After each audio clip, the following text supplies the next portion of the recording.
अस्सलाम वालेकुम, मैं हूं फखर दुरानी और आप देख रहे हैं फैक्ट चेक पाकिस्तान। आज सिर्फ एक ही मौजू पे बात होगी और वो है जाफर एक्सप्रेस को हाईजैक करके उसमें सवार 450 से जायद मुसाफिरों को यरगमाल बनाने के हवाले से उसकी लेटेस्ट तफसीलात क्या हैं। क्या मिलिटरीली इन तमाम यरगमालियों को रिहा कराया जा सकता है मिलिट्री ऑपरेशन करके, या ये काउंटर प्रोडक्टिव साबित होगा? इसमें चांसेस कितने हैं कि तमाम तर यरगमालियों को जिंदा और बाहिफाजत बाजियाब कराया जा सके, इस पे बात होगी। और उसके साथ साथ ये भी कि जो बलूचिस्तान लिबरेशन आर्मी की बढ़ती हुई ताकत और कुव्वत, इसकी वजूहात क्या हैं, इस पे भी बात होगी। और साथ बलूचिस्तान में बढ़ने वाले शिद्दत पसंदी के वाकयात में इजाफा क्यों हो रहा है, क्या इसकी जिम्मेदार फौज है, क्या इसकी जिम्मेदार सिविलियन वहां की हुकूमत है, या इसकी जिम्मेदार वहां के लोकल बलोच सरदार हैं, इस पे भी तफसीलन बात होगी। और उसके साथ साथ ये भी बात करेंगे कि बलूचिस्तान में बढ़ते हुए शिद्दत पसंदी के वाकयात की रोकथाम कैसे की जा सकती है, क्या इसका कोई सलूशन भी है या नहीं है, तफसीलन इस हवाले से भी बात होगी। सबसे पहले बात कर लेते हैं कि ये जो शिद्दत पसंदी का वाकया है, ये कोई अपनी नोयत का पहला वाकया है। खासतौर पे जो ट्रेन को यरगमाल बना के इस तरह मुसाफिरों को ट्रेन को हाईजैक करके मुसाफिरों को यरगमाल बनाना, ये पहली मरतबा इस तरह बलूचिस्तान की तरफ से वो किया गया है। हमने देखा है कि पहले जो ट्रेन की पटड़ियां हैं उसको उड़ाया जाता था, या इस तरह फायरिंग के इंसिडेंट्स वगैरह वो पहले होते रहते थे। फिर हमने ये भी देखा कि बलूचिस्तान में ये जो बढ़ती हुई शिद्दत पसंदी है, उसमें जो नई दहशतगर्दों की तरफ से कार्रवाइयां हुई वो ये कि जो बलूचिस्तान से पंजाब आने वाली बसेस हैं उनको रोक के पंजाबी जितने भी पैसेंजर्स होते थे जिनके पास पंजाब का डोमिसाइल या शनाख्ती कार्ड होता था, उनको रोक के मारा जाता था। और ये कहा जाता था कि ये तमाम तर फौजी मुलाजमीन हैं जो कि पंजाब जा रहे थे वापस, ये बहाना बना के टारगेट किया जाता था। ये भी हमने देखा है। लेकिन पूरी की पूरी ट्रेन को हाईजैक करके इस तरह मुसाफिरों को यरगमाल बनाना, और वो भी एक ऐसे स्ट्रेटेजिकली इंपॉर्टेंट जगह के ऊपर के जहां से मिलिटरीली ऑपरेशन जो है वो बड़ा मुश्किल और कठिन मामला होगा कि किसी रेस्क्यू ऑपरेशन किया जाए फौज का, चाहे वो इन्वॉल्व किया जाए या बाकी जो लॉ एनफोर्समेंट के इदारे हैं उनको इन्वॉल्व करके तमाम जो यरगमाल मुसाफिर हैं उनको रिहा किया जाए। उसकी वजह यह है कि ये जो ट्रेन है उसको एक जो सुरंग है उसमें रोका गया है ताकि वहां से ना मिलिट्री के जरिए बाजियाब कराने के लिए कोई वो ऑपरेशन किया जा सकता है, बिल्कुल जो ब्लाइंड होगा। तो इस बुनियाद के ऊपर जो मिलिटरीली अगर देखा जाए तो ये ऑपरेशन, मेरी मुख्तलिफ लोगों से बात हुई कि क्या ये मुमकिन है या नहीं है, तो तमाम जो मुत्तफिका तौर के ऊपर ये सभी यही बताते हैं कि मिलिटरीली ये ऑपरेशन एक बहुत दुश्वार गुजार और बड़ा मुश्किल तरीन ऑपरेशन होगा। खासतौर के ऊपर ये काउंटर प्रोडक्टिव साबित हो सकता है अगर कोई फोर्स इस्तेमाल की जाती है इन दहशतगर्दों को मारने के हवाले से, तो इसमें जानी नुकसान बहुत ज्यादा हो सकता है। अब क्योंकि वहां पे मीडिया की एक्सेस और मीडिया की उस तरह से कवरेज नहीं है इंडिपेंडेंटली कि उसका आजादाना तौर के ऊपर कवरेज करके ये अंदाजा लगाया जा सके कि ये जो ऑपरेशन है वो कामयाब हो सकता है और इसके चांसेस क्या हैं। लेकिन उसके बावजूद भी हमने देखा है कि जो फुटेजेस सामने आ रही हैं, और वो भी जो बीएलए की तरफ से ही ये तमाम तर फुटेजेस ये जारी की गई हैं जो सोशल मीडिया के ऊपर। हमने ये भी देखा है कि जो बीएलए की तरफ से एक वीडियो फुटेज जिसमें दस्ती बमों से हमला करके ये ट्रेन को रोका गया है, और उसके बाद फिर जो ये तफसीलात जो सामने आई हैं, तमाम इंटरनेशनल दुनिया भर के मीडिया इसको कवरेज दे रहे हैं। और क्योंकि ये अपनी नौयत का पहला वाकया है कि पूरी की पूरी ट्रेन को रोक के हाईजैक करके उसके तमाम मुसाफिरों को यरगमाल बनाया जा रहा है। जो मीडिया की रिपोर्ट सामने आ रही है उसमें ये बताया जा रहा है कि 1:30 बजे आज दिन को इस ट्रेन के ऊपर हमला किया गया और उसको रोका गया, और 1:30 बजे से लेके अब तक कोई तकरीबन 60 से 80 लोग उनको छोड़ा गया है, और उनको जो यरगमालियों की उसमें से छोड़ के बाकी जितने भी हैं उनको यरगमाल बना लिया गया है। और जो मुख्तलिफ मीडिया रिपोर्ट कर रहे हैं उसमें यह भी बताया गया कि कुछ खवातीन और बच्चे उनको छोड़ दिया गया है, लेकिन ज्यादातर खवातीन और बच्चे भी ये तमाम जो बीएलए के दहशतगर्द हैं उनकी तरफ से यरगमाल बनाया गया है। जो सिक्योरिटीज रहे हैं उनकी तरफ से ये कहा जा रहा है कि बाजियाबी के हवाले से तमाम जो ऑपरेशन और इस हवाले से कार्रवाइयां जारी हैं। लेकिन जितना भी मेरी इस हवाले से मिलिट्री के जो एक्सपर्ट्स हैं और इस हवाले से वो ये बताते हैं कि ये इंतहाई कठिन और दुश्वार गुजार ऑपरेशन होगा और इसमें कामयाबी के चांसेस बहुत कम है। कि जिंदा बचा लिया जाए जो तमाम तर जो यरगमाल बनाए गए हैं मुसाफरीन। अब सवाल यह है कि ये टोटल इस हवाले से जो मुख्तलिफ मीडिया रिपोर्ट्स हैं उसके मुताबिक ये रेलवे जो हुकाम हैं उनके मुताबिक कोई 9 बोगियों पर यह मुश्तमिल थी जो ट्रेन जा रही थी जाफर एक्सप्रेस, और उसमें 400 से जायद मुख्तलिफ मीडिया जो है इसको 450 मुसाफिर बता रहा है। फिर उसके साथ साथ जो बलोचिस्तान गवर्नमेंट की तरफ से वो बताया जा रहा है कि दर्रा बोलान की जानिब से हेलीकॉप्टर्स की परवाजें और वो भी जारी हैं, और क्योंकि मुमकिन तौर पर दुश्वार गुजार इलाका इसका जायजा लिया जा रहा है कि ऑपरेशन किया कैसे जा सकता है। बीएलए ने इसकी ऑपरेशन की जो है वो जिम्मेदारी वो की है, और ये जो जिस मकाम पे ट्रेन को रोका गया है वो सड़क से मरकजी जो सड़क है जो मेन हाईवे है उससे 24 किलोमीटर दूर एक सुरंग के पास है, जहां ना मोबाइल के सिग्नल्स हैं और ना ही टेलीफोन सर्विस काम करती है। फिर उसके साथ साथ अभी तक की जो अपडेट है लेटेस्ट उसके मुताबिक 60 यरगमालियों को रिहा कर दिया गया है और उन्हें ट्रेन से उतार के पैदल ही जाने के लिए वो भेज दिया गया, जो कि अब कोई इसमें जो मीडिया रिपोर्ट के मुताबिक ये पानीर रेलवे स्टेशन है उसके करीब ये जो 60 लोग थे जिनको छोड़ा गया है उनको वो किया गया है, वो पहुंच चुके हैं। जो शिद्दत पसंदों की तरफ से ढाडर के मकाम के ऊपर ये जो ट्रेन पर हमला किया गया और वहां वाकई एक सुरंग में उसे रोककर मुसाफिरों को यरगमाल बनाया गया। ये जो तमाम तर मीडिया रिपोर्ट्स हैं उसके हवाले से ये तमाम जो इन्फॉर्मेशन है वो सिर्फ पाकिस्तानी मीडिया नहीं बल्कि इंटरनेशनल मीडिया CNN तक, जो फ्रांस 24 है, ये बाकी जितने भी BBC हो, जितने भी दुनिया भर के जो मीडिया इदारे हैं वो इसकी कवरेज कर रहे हैं। और इससे जो दहशतगर्द जो इंटरनेशनल लेवल के ऊपर अपनी रिकग्निशन चाहते थे वो तो नो डाउट उसको जो इस जो दहशतगर्दी का वाकया है उससे मिल गई है, लेकिन सवाल ये है कि ये आखिर इस तरह के जो वाकयात हैं ये हर गुजरते दिन के साथ बढ़ क्यों। सवाल ये है कि क्या ये जो बलूचिस्तान में हर गुजरते दिन के साथ दहशतगर्दी के वाकयात में इजाफा होता जा रहा है, इसमें क्यों अभी तक कोई कमी नहीं आई और क्यों लॉ इन्फोर्समेंट एजेंसीज जो हैं ये बलूचिस्तान लिबरेशन आर्मी BLA को काबू करने में कामयाब नहीं हुई। तो उसकी अगर हम देखें ओवरऑल जो बलूचिस्तान की सिचुएशन है और जो लॉ एंड ऑर्डर के हवाले से भी देखा जाए तो बलूचिस्तान को डिवाइड किया गया है A और B एरिया में। जो बलूचिस्तान में A एरिया है यानी जहां पे पुलिस तैनात है या जो बाकी जिस तरह के बाकी मानदा जो पाकिस्तान में जो लॉ एनफोर्समेंट के इदारे जिस तरह काम करते हैं उस तरह काम करता है, सिर्फ 10% बलूचिस्तान में A एरिया है, 90% जो बलूचिस्तान का एरिया है वो B एरिया है। अब B एरिया को जो कंट्रोल करना होता है, जो लॉ एंड ऑर्डर की सिचुएशन को कंट्रोल करने के लिए वहां पे बलूचिस्तान लेवीज वो तैनात की जाती हैं, और जो बलूचिस्तान लेवीज की जो तैनाती है और इनका ओवरऑल कंट्रोल हो या ओवरऑल जो जितना भी इंतजाम होता है वो वहां के मकामी सरदार जो है वो उसका संभालते हैं बलूचिस्तान लेवीज के हवाले से। और सालाना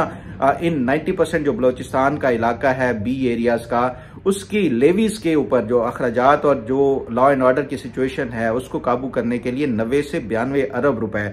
इस पे खर्चा आता है जो कि हुकूमत अदा करती है इन लेवीज के हवाले से। लेकिन उसके बावजूद भी अगर हम देखें तो इतनी बड़ा जो है वो लॉ इन्फोर्समेंट के ऊपर खर्चा करने के बावजूद भी इसका हम दहशतगर्दी के ऊपर हुकूमत पाकिस्तान काबू नहीं पा सकी और ना ही जो सूबाई हुकूमत है बलूचिस्तान की वो काबू कर सकी है। तो इसके जरिए जो इस तरह की जो इंसर्जेंसी है क्या उसको फौज के जरिए कंट्रोल किया जा सकता है या नहीं किया जा सकता। तो उसका अगर हम देखें जो बलूचिस्तान में जितने भी दहशतगर्दी के वाकयात रिसेंटली हुए हैं, चाहे वो बसों से उतार के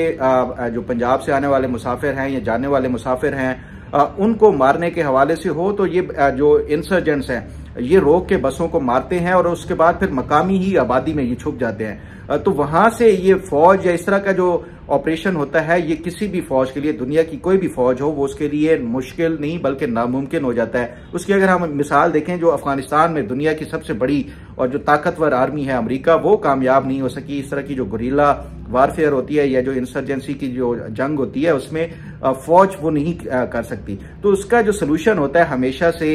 ये होता है कि उसको ए एरिया में वो करते हुए जो लॉ एंड ऑर्डर की सिचुएशन है वहां पे मकामी तौर के ऊपर पुलिस उसका इदारा कायम किया जाता है और उसके साथ साथ जो इंसर्जेंसी जिन इलाकों में हो वहां पे काउंटर टेररिज्म जो डिपार्टमेंट है CTD उसको फाल किया जाता है और उसके जरिए तमाम तर जो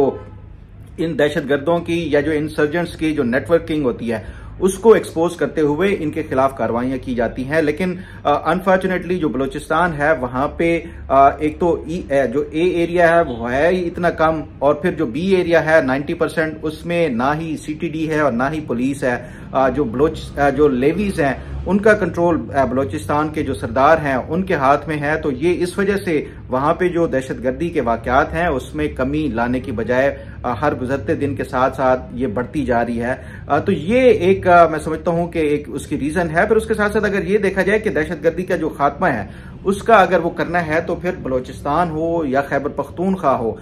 उसमें एक सेंट्रल जो कोऑर्डिनेशन नेटवर्क जो है वो एक लाना होगा। और अगर हम देखें नेशनल एक्शन प्लान जब ये शुरू किया गया था और उस हवाले से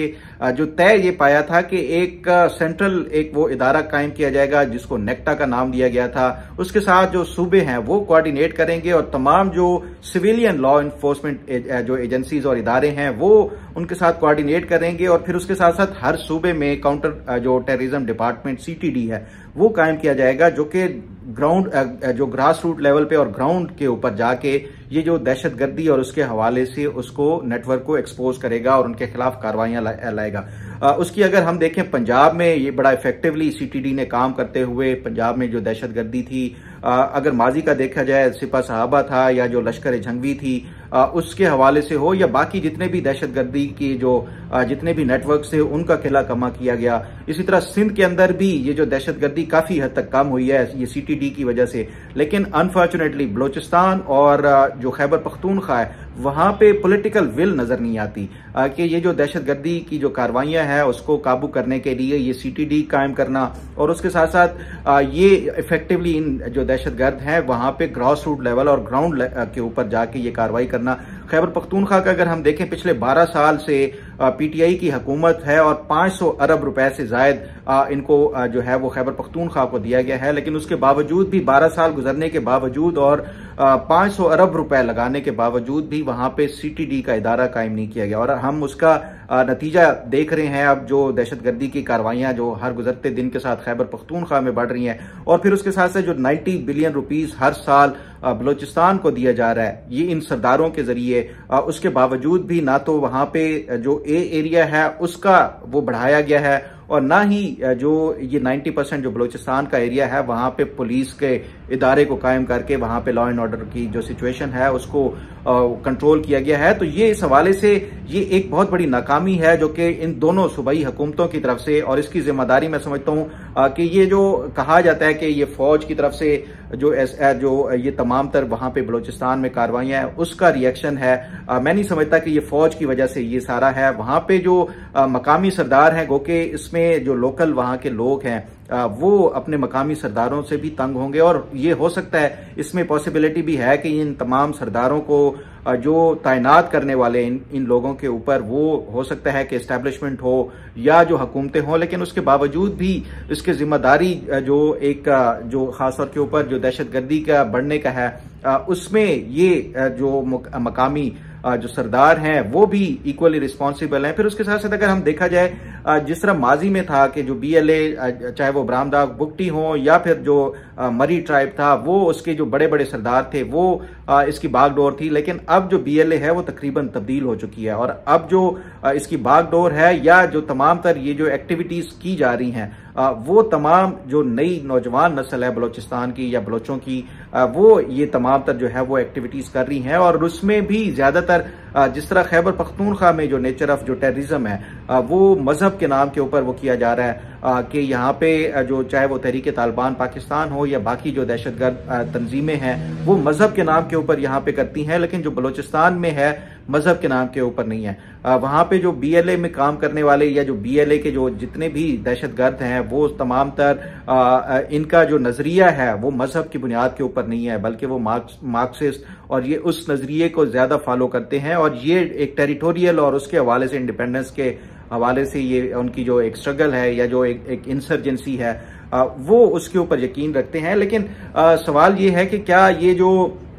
इस तरह की ये तमाम तर जो ये नेटवर्क्स हैं जो बीएलए के नए जो यंग नस्ल जो वो कर रही है इसमें इंडिया का भी कोई हाथ है या नहीं है, तो नो डाउट इसमें इंडिया का बिल्कुल जो है वो हाथ है। और ये भी रिपोर्टेडली कि इंडिया हर साल बलूचिस्तान की इंसर्जेंसी और बलूचिस्तान के ये जो मौजूदा सूरत हाल है उसको लाने के लिए हर साल $1 अरब खर्च करता है। ये क्योंकि इंडिया का 600-700 अरब डॉलर का जो बजट होता है उसमें से $1 अरब तो उनके लिए पीनट है, जो अगर वो बलूचिस्तान के ऊपर वो किया जाता है। लेकिन सवाल ये है कि क्या ये जो बलूचिस्तान की जो इंसर्जेंसी है इसका अल्टीमेटली नतीजा यही निकलेगा कि क्या ये एक आज़ाद बलूचिस्तान बनाना चाहते हैं, क्या ये मुमकिन भी है या नहीं है। तो मैं नहीं समझता कि ये मुमकिन है। उसकी बुनियादी रीज़न जो है वो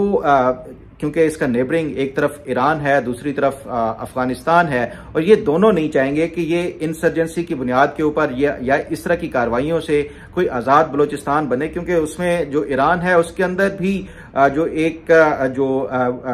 एक बड़ा हिस्सा है वो बलोचों का है। फिर उसके साथ साथ जो अफगानिस्तान है वहां पे भी जो जिस तरह से इंसर्जेंसी और वो है, तो ये दोनों कभी भी नहीं चाहेंगे कि कोई आज़ाद बलूचिस्तान बने। इवन इंडिया भी नहीं चाहेगा, क्योंकि इंडिया के अपने जो मुल्क के अंदर इस तरह की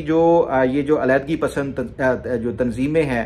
काम कर रही हैं, उससे उनको भी शय मिलेगी, और फिर ये इंडिया भी किसी सूरत भी नहीं चाहेगा कि ये आज़ाद बलूचिस्तान बने। बस ये सिर्फ पाकिस्तान का एक जख्म उसको ताज़ा रखेंगे और उसकी जो है इस जख्म को बार बार कुरेदते रहेंगे और उसके ऊपर नमक छिड़कते रहेंगे। इस तरह जो इंसर्जेंट्स है उनकी फंडिंग करके, इस तरह जो इंसर्जेंट्स की जो है वो इनके तमाम तर जो जहनी तौर के ऊपर वो करने के हवाले से, लेकिन उसके बावजूद भी ये आज़ाद बलूचिस्तान कभी नहीं चाहेंगे। तो सवाल ये है कि अब क्या ये इस जो बलूचिस्तान में ये जो शिद्दत पसंदी की नई लहर है उसको कंट्रोल कैसे किया जा सकता है और बलूचिस्तान में अमन व अमान कैसे कायम किया जा सकता है। तो मैं समझता हूँ कि इसमें 3-4 बुनियादी तौर के ऊपर काम है जो कि हुकूमत को करने की ज़रूरत है। पहले नंबर पे बलूचिस्तान में जो एरियाज हैं उसका जो है वो बढ़ाना होगा हुकूमत को, और ज़्यादा से ज़्यादा इलाकों में एरियाज डिक्लेयर करते हुए वहाँ पे पुलिस और उसके साथ साथ CTD का इदारा कायम करना होगा। CTD को फाल बनाना होगा, क्योंकि फौज और जो बाकी है लेवीज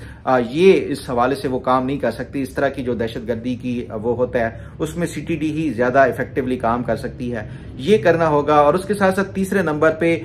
इलेक्शंस को हमेशा फ्री एंड फेयर करना होगा, क्योंकि ऑब्वियसली अगर हम मौजूदा देखें, जो मौजूदा चीफ मिनिस्टर हैं बलूचिस्तान के सरफराज बुगटी, गो के वो भी एक जो ये बुगटी ट्राइब के सरदारों में से हैं, लेकिन अगर हायरार्की में देखा जाए ये जो बुगटी ट्राइब है उसमें भी कहीं ये नीचे जाके ये उसके जो है वो फॉल करते हैं। तो इस तरह के जो मौजूदा अभी हुकूमत में लोग हैं वो ये कभी भी नहीं चाहेंगे कि जो एक्चुअल और रियल सरदार हैं जिनका अवाम की जो नब्ज के ऊपर हाथ है वो आगे आए, और फिर जो एक मेन स्ट्रीम उसमें आएंगे तो फिर उनके भी स्टेक्स पैदा होंगे, और स्टेक्स पैदा होंगे तो फिर ये दहशतगर्दी की कार्रवाइयों को वो कभी भी इनकरेज नहीं करेंगे। तो लेकिन उसमें पॉलिटिकल जो है ये आपस में जो क्लैश है, जो कॉन्फ्लिक्ट ऑफ इंटरेस्ट होते हैं वो भी आड़े आते हैं। तो इसलिए जब तक ये जेन्युइन और फ्री एंड फेयर इलेक्शंस नहीं कराए जाएंगे, ये तब तक जो एक्चुअल लोग हैं वहां के उनको वो इक़्तिदार में जो है वो शराकतदार नहीं बनेंगे, तब तक उनके जब तक स्टेक्स पैदा नहीं होंगे ये इस तरह की जो दहशतगर्दी की कार्रवाइयां भी बढ़ती रहेंगी। और उसके साथ साथ चौथे नंबर के ऊपर फौरी तौर के ऊपर हुकूमत को एक नेशनल जो है वो एक कॉन्फ्रेंस जो है वो बनानी, ऑल पार्टीज कॉन्फ्रेंस हो या नेशनल कॉन्फ्रेंस हो जिसमें तमाम स्टेक होल्डर्स हों। सिर्फ ये नहीं कि जो ये नाराज जो बलोच सरदार हैं वो हों, बल्कि उसके साथ साथ तमाम जो मेन स्ट्रीम पोलिटिकल पार्टीज हैं, उसके साथ साथ जो लॉ इन्फोर्समेंट के इदारे हैं, उसमें फौज है, उसमें एजेंसीज हैं, उसमें अदलिया है, इन तमाम को मिल बैठ के ये जब तक इसका एक कोई ना कोई सूरत हाल नहीं निकालेंगे, जिस तरह हमने देखा था 2014 के APS अटैक के बाद पूरी कौम मुत्तहिद होके उसका वो किया था, तब तक ये जो बलूचिस्तान में ये दहशतगर्दी की कार्रवाइयां जारी रहेंगी। बहरहाल ये जो अब जाफर एक्सप्रेस का जो वाकया है उसमें अल्लाह ताला से दुआ है कि ये तमाम तर जो यरगमाली हैं कि वो कोई मुआवजा हो जाए और उनको जिंदा बचा लिया जाए, वरना जिस तरह से जो स्ट्रेटेजिकली जो लोकेशन है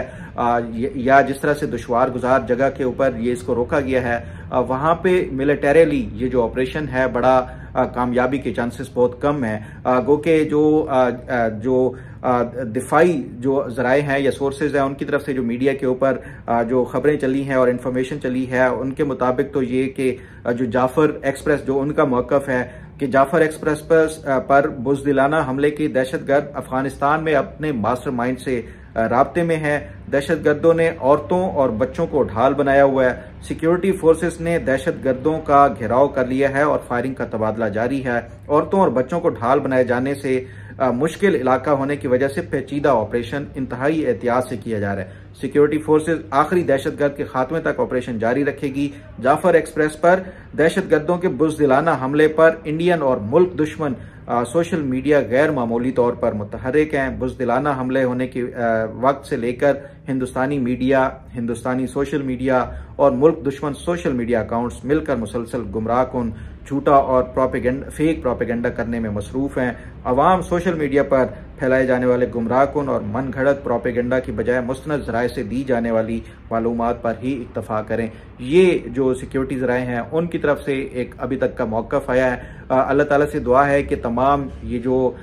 इसमें यरगमाल बनाए जाने वाले मुसाफिर हैं उनको बहिफाजत बाजियाब कराया जाए और दहशतगर्दी के खिलाफ पाकिस्तान की पूरी कौम को मुत्तहिद होकर ये जो है इसका किला कम करना होगा। उम्मीद है आपको आज का वीलॉग भी पसंद आएगा। अल्लाह ताला आपका हामी नासिर हो। अल्लाह।